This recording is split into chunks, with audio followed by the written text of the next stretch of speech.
comparison, but I know there's some people that are elderly and they refuse to retire. They said if they retire, they're not gonna make it. Right, They're gonna. right. Okay, I found this on the web. So they said, "Hey, retired, do you know?" Check it out. I'm going to check it out. I'm going to definitely check it out. Siri's listening, guys. Yeah. Siri's listening. Hey guys, welcome to What Grinds Our Gears with IRAK and BlaQ. there we go. And I'm back. You're back?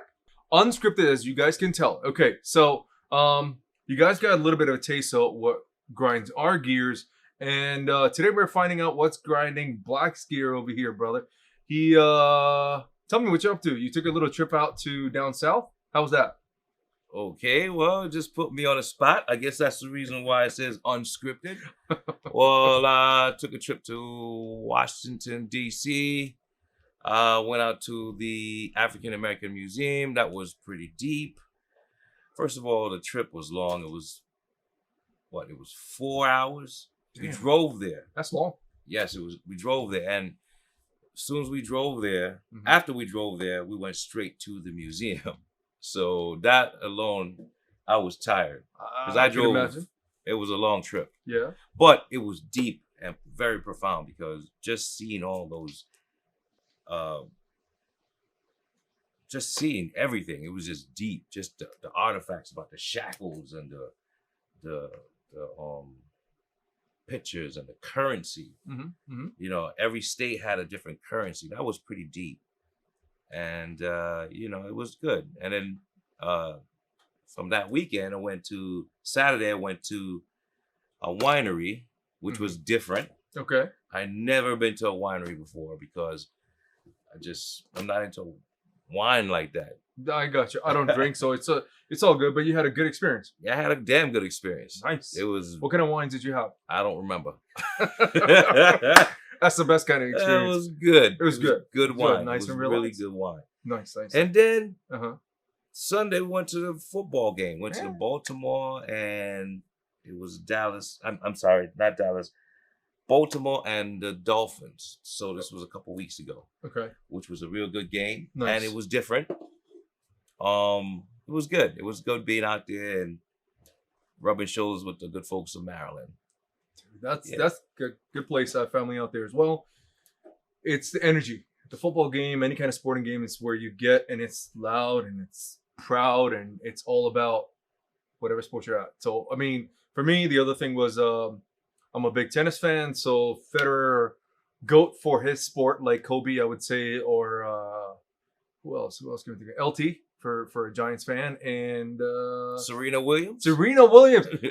See, here, let me throw this out to you. So I was thinking about it, right? Serena and Fed both retired, but they didn't play. Serena played US Open. Federer didn't go into playing it. How does it feel? I mean, I think you should retire, per se. It's like Kobe did, right? Kobe won the championship. He was on top, right? That's the way to go. Mhm. That's my perception. But both of these players, Federer and Serena, just sort of left the game at like a mid note. They didn't sign off at the peak, right? What do you think? I mean, that's a very hard question to kind of break down because how do you know when it's time for you to go? Because, I mean, I see people, I don't know, maybe this is a bad comparison, but I know there's some people that are elderly and they refuse to retire. They said if they retire, they're not going to make it. They're going to. Right. Okay, I found this on the web. So they said, "Hey, retired, do you know?" Check it out. I'm going to check it out. I'm going to definitely check it out. Siri's listening, guys. Yeah. Siri's listening. Yeah, Mhm. but back to what I was saying. So retirement. Yeah, I mean, how do you know when is the time to retire? Your Because body aches. body You aches. can't win. You start losing matches. You get okay. So I'll come back with something that I think same sport. Again, sports sort of the top of my head right now. So Pete Sampras, right? He couldn't win, and when he got to his 30s, he started to not compete and knew his boundaries and everything else. Federer, prior to it, when Djokovic and Nadal was coming up, again, he knew when his time was starting to run out.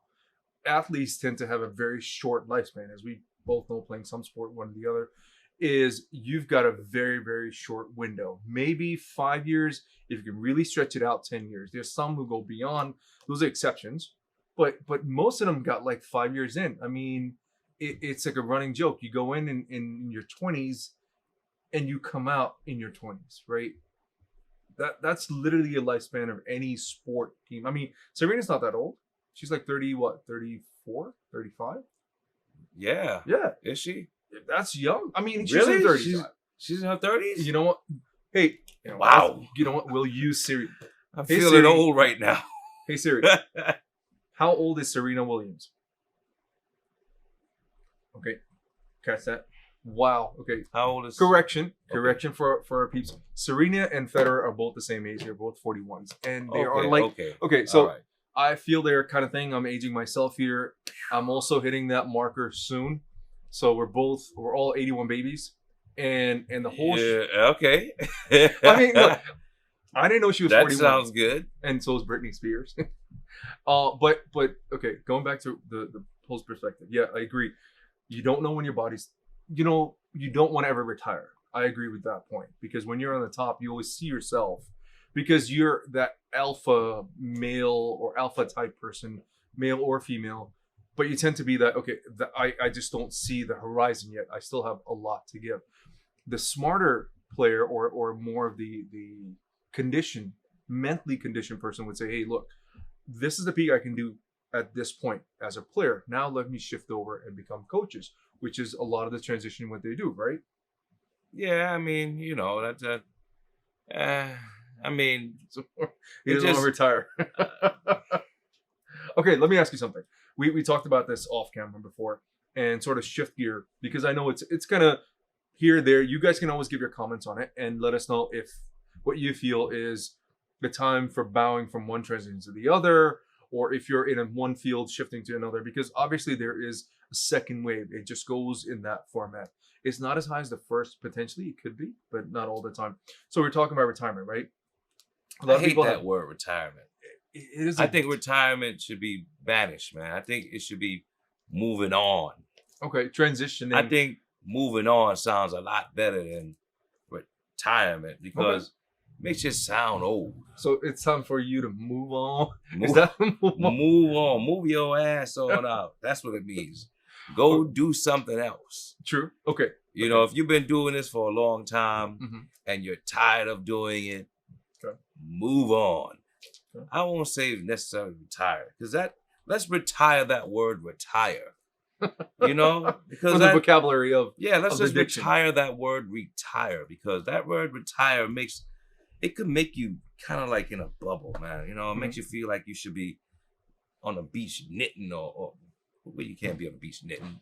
You want to be on the beach with a martini or something like that. But it sounds like you should be in an old folks home. That's not a bad idea though. You should. Okay, so when you picture, that's. See, I can see that as a generational kind of thing, and we both see it because nowadays retirement or time to transition or move on is been okay. Let's push it further out. The new 30s were 40. The new 40s were 50s, 60s, so on and so forth. Everybody wants to keep themselves engaged and competitive. The whole purpose then is the question of your life. Is your life meant to be a transitionary thing, a move on kind of thing? When you have, and yes, you do that. You're a child, you become an adolescent, adult, so on and so forth. Are you giving me? Are you trying to tell me something? I'm trying to figure this out. Are you trying to tell me that I need to move on or something? Is this your way of you're moving on to this direction? We're in the right direction. I don't know, man, because it's like sounds too damn personal. Close to the heart. Telling me I should be moving on. You're telling me I'm too old. You're telling me I should move on to venture on to a different path in my life as far as career wise. Not saying work wise. I still need my job now. Come on now. I need y'all now. Come on. Not yet. There you go. Not yet. That job is very interesting too. We should have another podcast you guys should maybe tune into what our field is, which again is a pathway. Okay, so the reason I brought this thing up, and I think I transitioned from growth. My transition from growth into who am I now is essentially been point A. I want to do something else, to something else, to something else, to something else. I found that I'm not great, which is your focal point, but I'm good at many other things. So point A I'm good at is see, there we go about that competing again. I feel like we competing again. It's good to be competitive. No. Competition is healthy, bro. No. Competition is healthy. Wait a minute, hold on. Oh, look, hold on. This thing's turning off on us. Let's go back. Okay. See, there we go again. Cutting me off. I ain't finished talking about them. I'm talking to them. My bad. Okay, go ahead. Please tell the people. I forgot what I was supposed to say. See, that's what I'm talking about, right? Okay. So that's what I'm talking about, America. Right. I can't express myself. So tell us the difference between Rob Schneider and old Schneider.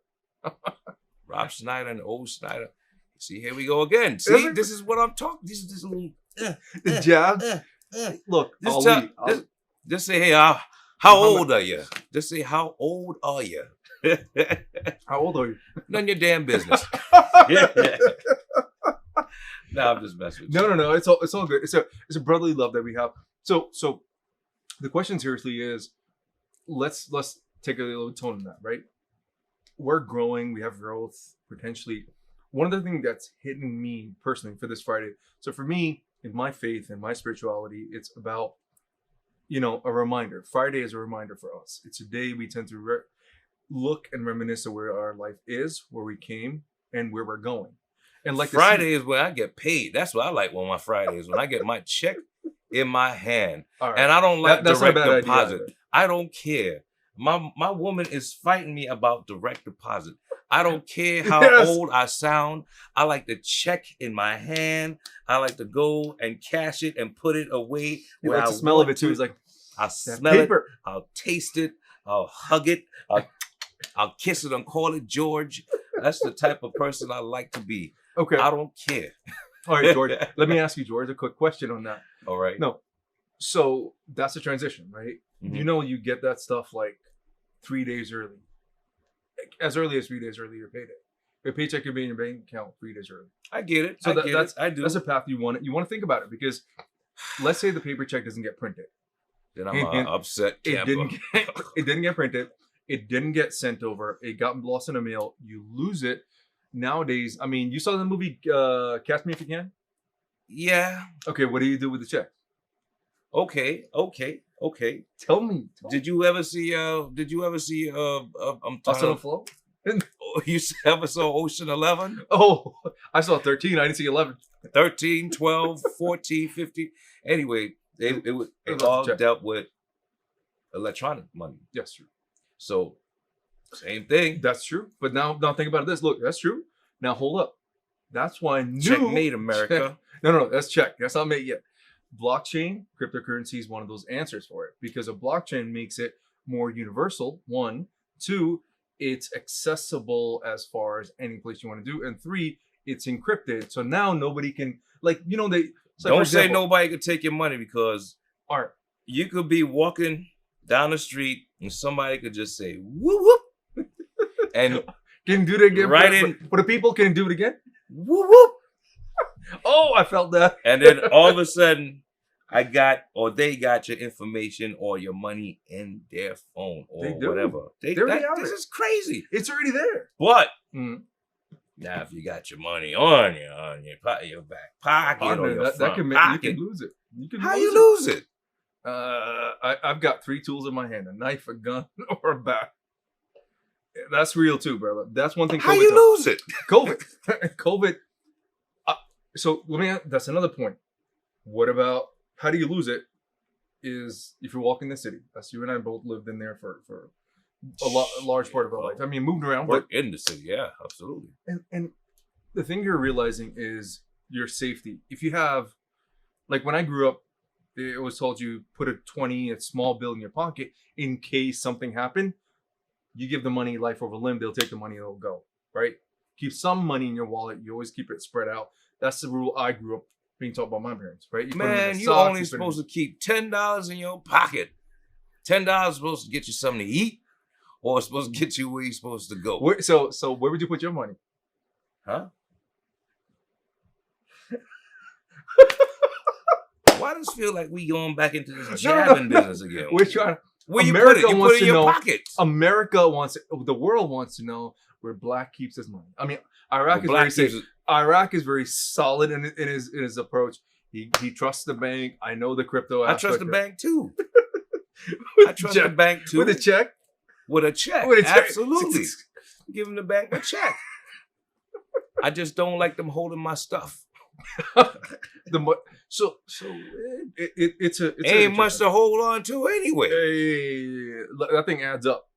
I think look at the numbers, right? Let's say you spend $5 a day, right? And I'm broke. And you're broke. You spend $5 a day. I need a Everything job, has a America. multiple things. Right? You work 300 days a year, so 5 times 3 is what? 15. So you're spending about 15. Don't check me on my math, but about $1,500. You're spending $1,500 just straight up, just on food every single day. So you could save that money many other ways. But How you're much spending time money. you eating? What? 1,500? Well, if you eat for 300 days, you don't eat for 65 days because you have breaks or you don't work or it's a weekend. Every 300 days, let's say on average, you work, you spend that $5. You multiply that's $1,500. That's a lot of money. You're spending $5 a day. That's a lot of money. That's a lot of money. Multiples. That's a lot of money. That's why when you say Why there's can't not we a lot get to some- take, Why can't we get a bag of bread and make some sandwiches or something? All A right, peanut here's butter another number. sandwich with Here's another number. with some. Well, I can't say Kool-Aid because Okay. Kool-Aid is too damn old school. Too much sugar. It is sugar. I Yeah, take you gotta avoid the Kool-Aid. I sugars. take peanut butter and jelly sandwich with a salsa water. PBJ. Okay, good.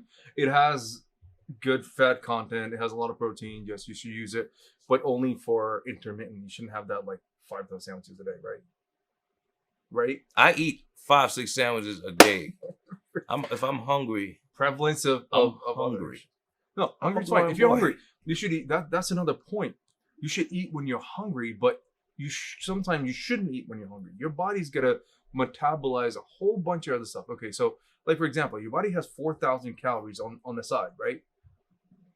Wait, hold on. When you just said that, everybody could relate because that's me being broke. When you're broke, you're hungry. You're hungry. So when you got some money, you got some food in the belly. You gotta eat. But I'm just saying, we talk about money, right? We just went from paycheck and going to another transition. Right. Essentially, yeah, you're not realizing how much money you're spending. Now, some places you should spend money. You should give charity. You should give to people because that's a blessing that comes around. But you're looking on spending on yourself. And yourself, when you're spending that kind of money, it adds up. $5 adds up. Now, nothing is $5 for lunch. Now, think about it. Most of the... So, for example, we get a salad, right? A salad is like $10. No. 10, if you 10. put some extra stuff. Yeah, well, yeah. So you doubled it. Now you spend $3,000. $3,000. First of all, how you know how much? I don't got that much money, man. Yes, you I'm do. broke. If you're eating salad. Who said I'm eating salad? I said to eat healthy, but I didn't say eat. Okay, so salad. what you got? Sea moss? What are you eating? Sea moss. That's not. People can't get full off of sea moss, man. Hey, it's healthy. He said it's healthy. It's kind of healthy, expensive but too. shit, yes, it's expensive. Hell yeah. So he's spending. You gotta get that on. Let's say $20 on a sea moss. Wait a minute. Hold on. Wait a minute. Why are we going through my checklist of what I eat? Okay. See, this is what I'm Let me talking put you about, back. America. All right. This is what I'm talking about. This is the world, bro. We're not America. We're worldwide, man. $10 is a lot of money. A lot of money you do spend. $5 is a lot of money. And then every day, You're spending a lot of money. who, me? I mean, who spends $10 a day? Not Whoever- me? Wait a minute. Hold up. Wait a minute. You know, he and I had a few lunches. All right, fine. Let's say, so I get it now. So I treat to lunch. oh, no. And now I do that every day. Hey, he gets treated on lunch also. It's not a treat on lunch. Yeah, I'll pay my share too. But, No, I know. but Oh, yeah. yeah. I mean, When it's, we're let me just say this. Yes, When it's your turn when you treat, uh-huh. I tell him to say, I tell him, let me get all that in the back row. Let me get all the chewing The gum. deli knows. Give me The give me knows. all of that. Put it on his tab. Well, who's treating for today's lunch or dinner? Well, I got salsa water, and I got some juice and some donuts Some from donuts Dunkin' inside. Dunkin' Donuts. Dunkin' Donuts. Doesn't sound bad at all. That Mm. doesn't sound bad at all. Mm. All right. So again, that means we're both, it's time to sort of wrap. And hopefully you guys enjoyed this episode. Make sure you like, share, and subscribe. Again, this is BlaQ and IraK Undisputed for What Grinds Our Gears. Again, thank you for our production through One Team, One Dream and Guided Path. Peace. Well, why the hell you ain't tell me we're gonna do this? You should say. Okay, let's click it in. 3, 2, 1. Man, I don't want to do it no more. I'm just all right, so we gotta fade out. We gotta fade out, bro. We gotta fade out, bro. Don't forget to subscribe. Maybe. No, come on in. Subscribe. Come on and join the party. Matter of fact, you know what? I'm gonna one up on him. Uh-oh, he's gonna pop something off. Oh, damn. Subscribe quick. I got mine too. Peace. And cut.